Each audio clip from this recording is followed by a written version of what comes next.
کیا کس جگہ سے سبق؟ اسکالا موسیٰ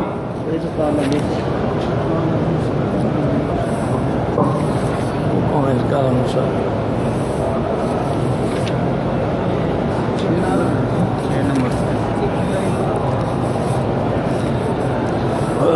موضوع الدرس فی قصة سیدنا موسیٰ علیہ السلام وفیہا من العبر والحکم، سورۃ ابراہیم، تفسیر ابن کثیر۔ الحمدللہ رب العالمین والصلاة والسلام علی اشرف الانبیاء وسید المرسلین سیدنا محمد وعلی آلہ واصحابہ اجمعین۔ اللہم صلی علی سیدنا محمد وعلى آل سيدنا محمد كما صليت على إبراهيم وعلى آل إبراهيم في العالمين إنك حميد مجيد۔ أعوذ بالله من الشيطان الرجيم، بسم الله الرحمن الرحيم۔ وإذ قال موسى لقومه اذكروا نعمة الله عليكم إذ أنجاكم من آل فرعون يسومونكم سوء العذاب يذبحون أبناءكم ويستحيون نساءكم وفي ذلكم بلاء من ربكم عظيم۔ وإذ تأذن ربكم لئن شكرتم لأزيدنكم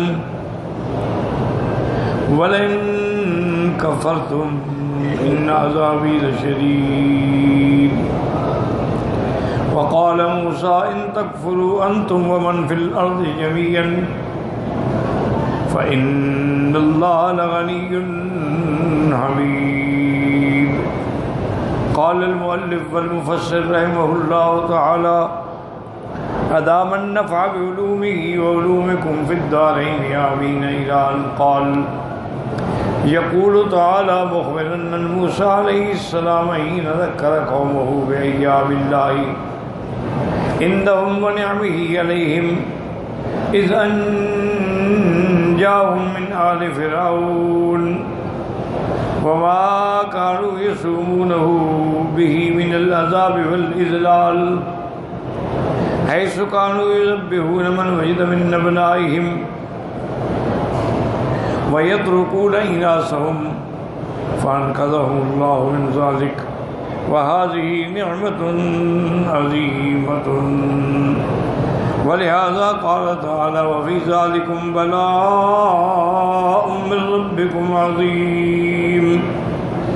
اب اللہ تعالیٰ ان آیات میں خبر دیتے ہیں موسیٰ علیہ السلام کے بارے میں کہ جب انہوں نے قوم کو وہ دن یاد کرائے اور اللہ کی نعمتوں کی تذکیر کی کہ یاد کرو اس وقت کو کہ اللہ نے تم کو نجات دی فرعون اور آل فرعون سے، وہ تمہیں بہت ہی برے عذاب میں اور ذلت کے عذاب میں مبتلا کرتے تھے۔ حیث کانوا یذبحون، جو ان سے کوئی بچہ پیدا ہوتا اس کو ذبح کر دیتے اور ان کی لڑکیوں کو زندہ چھوڑ دیتے۔ یہ سب سے بڑی ذلت تھی، یاد رکھیں۔ کبھی بنو اسرائیل کی لڑکیاں جو ہیں ان کو زندہ کیوں چھوڑتے تھے؟ اس لیے یہ سب سے بڑی ذلت ہے، ہمارے گھروں میں کام بھی کریں گی اور ہمارا دل بھی بہلائیں گے۔ تو اسی لیے آج بھی دیکھ لیں کہ خدا نہ کرے کسی بندے کا بیٹا گم ہو جائے، غم ہے، دکھ ہے، لیکن اگر بیٹی ایسے ہو جائے اس کے لیے پھر موت کے برابر، پتہ نہیں میری بیٹی کے ساتھ کیا ہو۔ تو اللہ کے پیغمبر نے یاد دلایا کہ خدا کی مخلوق، خدا کے بندو، یاد کرو کہ اللہ نے تمہیں ایسے عذاب سے نجات دی، اور یہ عذاب سے نجات دینا جو ہے اللہ کی طرف سے بہت بڑی نعمت ہے، بہت بڑی عظمت ہے، تم شکر کرو اس کا۔ وَفِي ذَلِكُمْ بَلَاءٌ مِّن رَبِّكُمْ عَظِيمٌ، نعمت عظیمۃ منہ علیکم، یہ اللہ کی بہت بڑی نعمت ہے۔ انتم عاجزون عن القیام بشکرہا، تم اللہ کی نعمت کا شکر بھی ادا نہیں کر سکتے۔ وقیل وفیما کان یصنع بکم قوم فرعون من تلک الافائیل، وہ آل فرعون جو کچھ کرتی تھی تمہارے ساتھ اس سے اللہ نے نجات دی۔ یہ نجات جو ہے بلاء اختبار عظیم، امتحان ہے کہ کیا تم شکر کرتے ہو یا کفر کرتے ہو۔ اے اختبار عظیم یحتمل ان یکون المراد ھذا وھذا، کہ یہ نعمت بھی ہے اور امتحان بھی ہے۔ واللہ عالم کا قول تعالی وبلوناہم بالحسنات والسیئات، ہم نے بھلائی سے بھی امتحان کیا اور ان کو سختی سے بھی امتحان کیا، شاید اللہ کی طرف لوٹ آئیں۔ وَإِذْ تَعَذَّنَ رَبُّكُمْ وَيَعْذَنَكُمْ وَأَعْلَمَكُمْ بِوَعْدِهِ لَكُمْ، جب اللہ تبارک و تعالیٰ نے تمہیں جنوایا، تمہیں خبر دی جو وعدہ کیا تھا۔ وَيَحْتَمِلُ أَن يَكُونَ الْمَعْنَى وَإِذْ أَقْسَمَ رَبُّكُمْ وَعَلَىٰ بِعِزَّتِهِ وَجَلَالِهِ وَكِبْرِيَائِهِ، یا تمہارے رب نے قسم کھائی اور اپنی عزت اور جلال کی اور تمہیں بچایا۔ وَإِذْ تَعَذَّنَ رَبُّكَ لَيَبْعَثَنَّ عَلَيْهِمْ إِلَىٰ يَوْمِ الْقِيَامَةِ، کہ قیامت کے لیے تم نے زندہ ہونا ہے۔ لَئِن شَكَرْتُمْ لَأَزِيدَنَّكُمْ، اے لَئِن شَكَرْتُمْ نِعْمَتِي عَلَيْكُمْ لَأَزِيدَنَّكُمْ مِنْهَا، اگر تم میری نعمتوں کا شکر کرو گے تو اللہ کی نعمتیں بڑھ جائیں گی۔ یہ سنت اللہ ہے کہ تم جتنی ہی شکر کرو گے اتنی نعمتیں بڑھتی جائیں گی۔ لیکن شکر کرنے کا معنی سمجھیں پہلے۔ ہم نے شکر کا معنی یہی سمجھا ہے کہ کھانا کھا لیا تو الحمدللہ، پانی پی لیا تو الحمدللہ، یہ بھی شکر ہے لیکن اصل شکر یہ نہیں ہے۔ ایک شکر تو ہوتا ہے، سب سے پہلا شکر یہ ہے کہ اللہ پر ایمان ہو اور عقیدہ صحیح ہو اور شرک سے بچے، کہ اللہ نے قرآن پاک میں خود یہ تعریف بیان فرمائی ہے کہ اللہ نے فرمایا کہ تمہارا نام بھی نہیں تھا، اللہ تعالی الانسان حین من الدہر لم یکن شیئا مذکورا، انا خلقنا الانسان من نطفۃ امشاج نبتلیہ، کہ ہم نے تمہیں ایک نطفے سے پیدا کیا، فجعلناہ سمیعا وبصیرا، پھر ہم نے تمہیں قوت سمع دی، قوت بصارت دی۔ اب اصلی اب نتیجہ کیا ہوگا، یا کفور یا شکور؟ تو اصل شکر ہے ایمان۔ جو آدمی مومن نہیں ہے وہ شکر نہیں ہے اللہ۔ ایک آدمی کافر اللہ کہتا ہے اللہ تیرا شکر ہے، اللہ تیرا کوئی شکر ہے۔ سب سے پہلی چیز یہ ہے کہ اللہ پر ایمان ہو، اس کی توحید پہ ایمان ہو، وحدت پہ ایمان ہو، قدرت پہ ایمان ہو، اس کی علم کامل پہ ایمان ہو۔ اب دوسرا شکر یہ ہے کہ دل سے اللہ کی نعمتوں پر اللہ کا شکر گزار،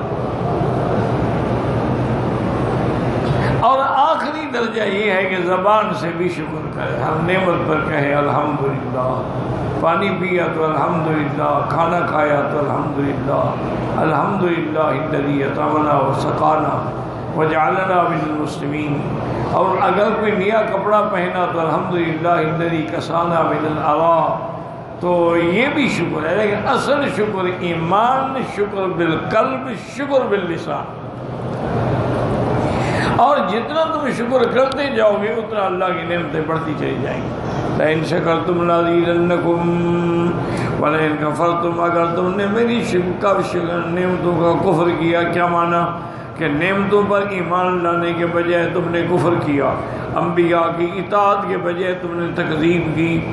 اَئِ كَفَرْتُمُ النِّعَمَ وَسَتَرْتُمُوهَا وَجَحَدتُمُوهَا، تم نے نعمتوں کو چھپا دیا اور انکاری ہو گئے۔ ان عذابی لشدید، میرا پھر عذاب بھی بڑا سخت ہے۔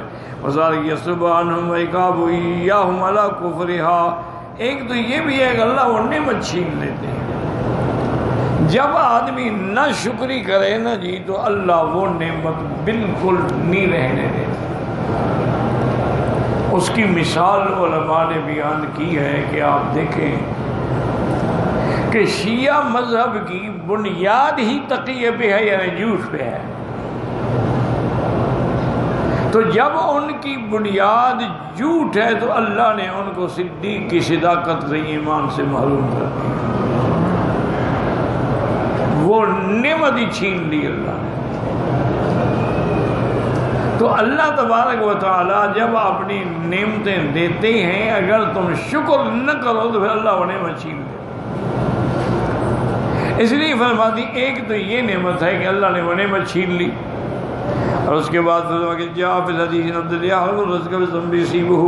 کہ جب تم کوئی گناہ کرتے ہو تو اس گناہ کی وجہ سے اللہ تمہارا رزق چھین لیتے ہیں۔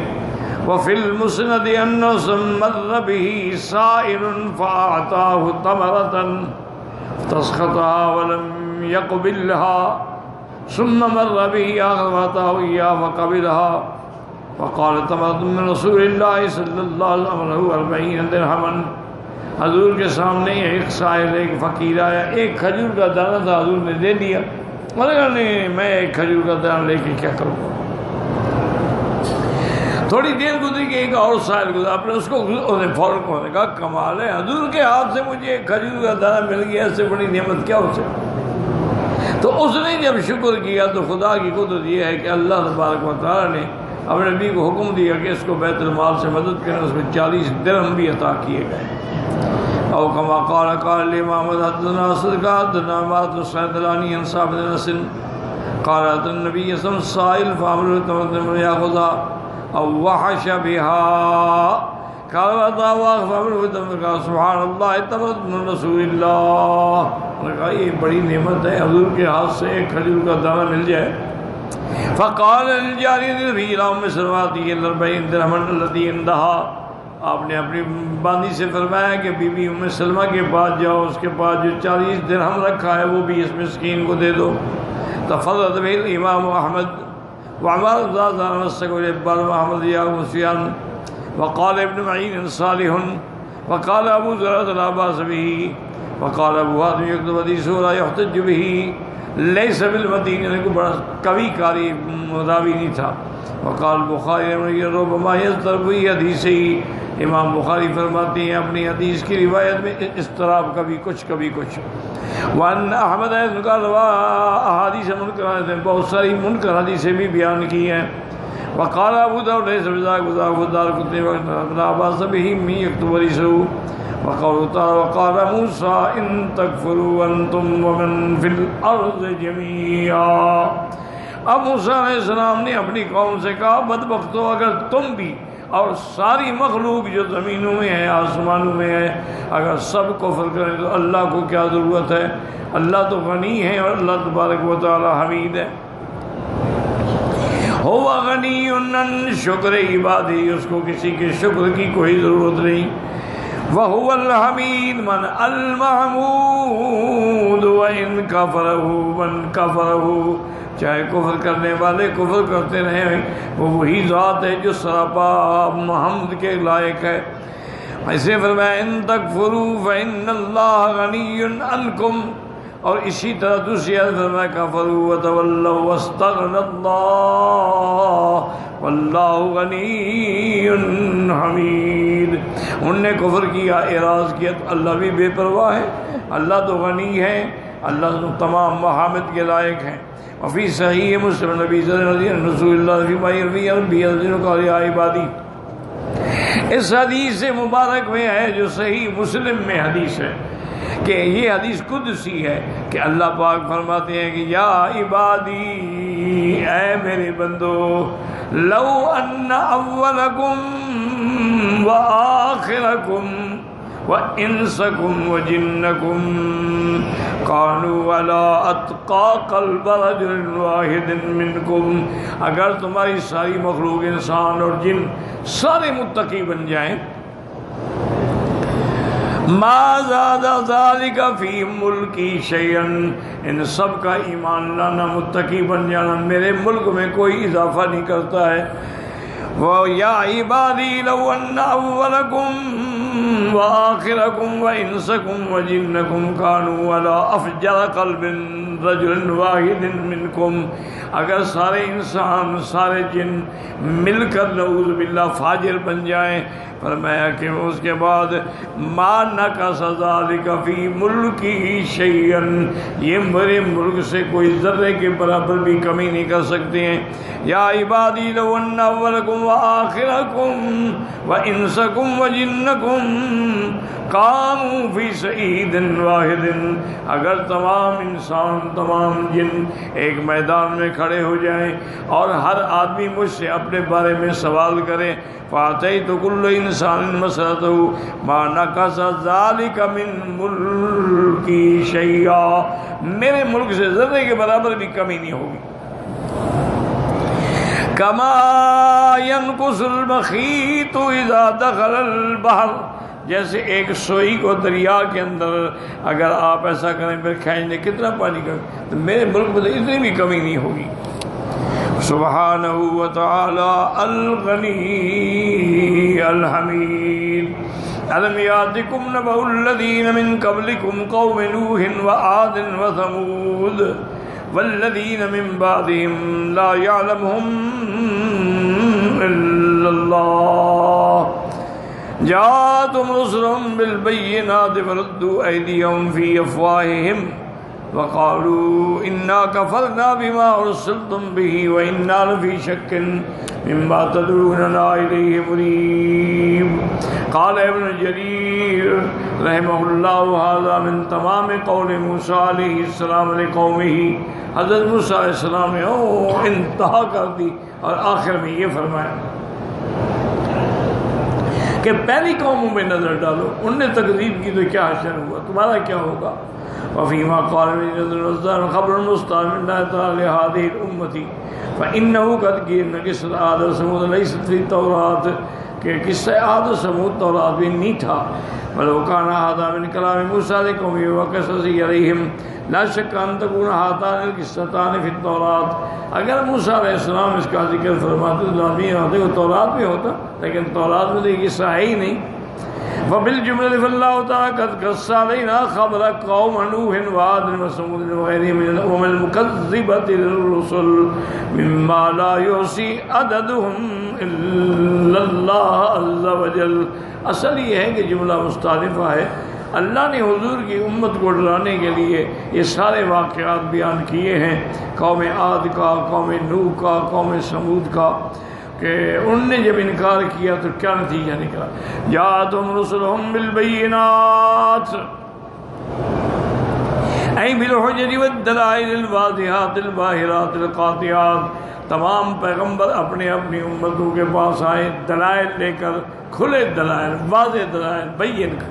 قال مساق ان عبد اللہ انه قال فی قول یا رسول اللہ كذب النصابون وقال اردم بین ما وجدنا احدیا ما بعد معاذ بن عدنان۔ اس روایت میں انہوں نے فرمایا کہ اللہ کے سوا نہیں جانتا کہ کون کون قومیں گزری ہیں، کیونکہ یہ جو نصابین ہیں، یہ جو نسب بیان کرتے ہیں، حالانکہ یہ معاذ بن عدنان کے بعد نہیں جانتے کہ اس کے آگے کیا ہے۔ قوله وردوا أيديهم في أفواههم اختلف المسلمون کی رمضان مشاوی لا افواہ رسل یامرونہم بالسکوت انہم نمادہم اللہ الجل۔ اس کے دو معنی ہیں، یاد رکھو کہ فردوا ایدیہم یعنی ان کو اشارہ کیا پیغمبر کو، بس چپ، اس سے آگے ہمیں کچھ نہ کہو، یا یہ ہے کہ خود اپنے منہ پہ ہاتھ رکھ کے بند کر لیا۔ فردوا ایدیہم فی افواہہم، اس کے بعد فرماتی ہیں کہ جناب کہ یا تو اس سے مراد یہ ہے کہ انہوں نے وکیل بلوذ ایدیہم علی افواہہم تکذیبا لہم، ان نے اپنے منہ پہ ہاتھ رکھا، بس ہم تمہاری بات نہیں مانتے۔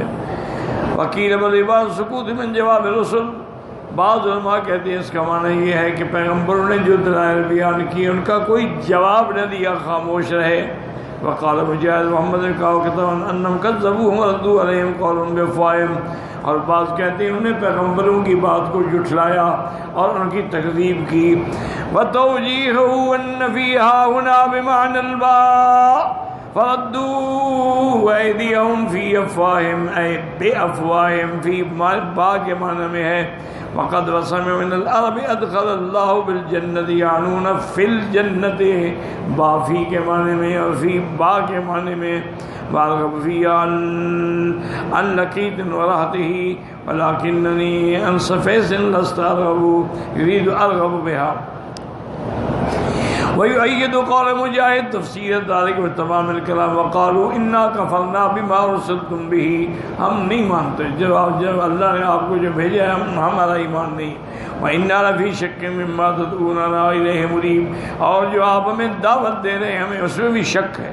فَكَانَ هَذَا وَاللَّهُ تَفْسِيرٌ لِمَا نَفَرَضُوا أَيْدِيَهُمْ فِي أَفْوَاهِهِمْ۔ وقال سفيان الثوري وسلم عبد الله في قول ردوا أيديهم في أفواههم قال عزوا عليها غيظا، جیسے دوسری جگہ عزوا علیکم الانامل، انگلیاں کاٹتے ہیں غصے سے۔ وقال شعبان ابي سعيد ابن مريم عبد الله انه قال ذلك ايضا، وقد اختاره عبد الرحمن بن زيد ووجهه ابن جرير مختارا بقول المنافقين واذا خلوا عزوا عليكم الانامل من الغيظ، جب علیحدہ ہوتے ہیں تو اپنی انگلیوں کو کاٹتے ہیں شدت غصے سے۔ وقالوا في ما سمعوا كلام الله عجبوا ورجوا بأيديهم من أفواههم وقالوا إنا كفرنا بما أرسلتم به لا نصدقكم فيما جئتم به وإن عندنا فيه شكا قويا، ہم اس پر ایمان نہیں لاتے جو آپ لے کے آئے ہیں۔ واللہ اعلم۔